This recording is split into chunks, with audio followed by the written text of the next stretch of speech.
If you plan on cutting out your fabric pieces using a rotary cutter, then pattern weights is a must-have in your sewing room.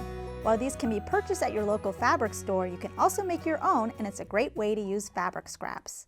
For supplies, you'll need your fabric scraps, all-purpose thread, uncooked rice, and optional 3/8" ribbon. For tools, you'll need your sewing machine, pins and needles, scissors, or a rotary cutter, mat, and ruler. For each pattern weight, you'll need to cut out a rectangle that's 8 inches by 4 inches.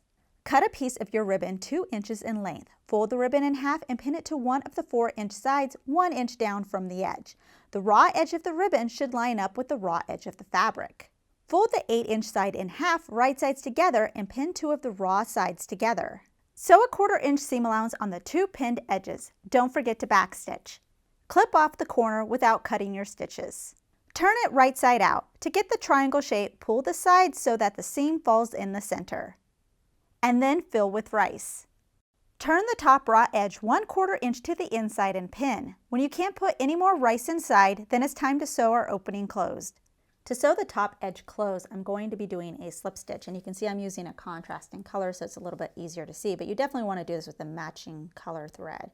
So I'm coming out of one side. I'm just going to grab a little bit of this folded edge on the opposite side, and because we don't want the rice to come out of this area, you want to make your stitches fairly small. I'm just going to gently pull that, and now I'm going to go back to that first side and grab a little bit more fabric on that folded side, and then go back to the second side. So I'm just pulling gently in between, and I'm just going back and forth between the two sides, again keeping my stitches fairly small.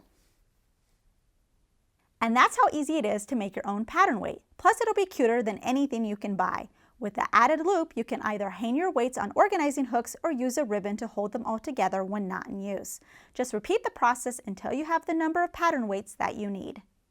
We hope you enjoyed this tutorial. Please subscribe to get notified of our weekly releases. Also check out ProfessorPincushion.com to view our complete library with well over 350 sewing tutorials.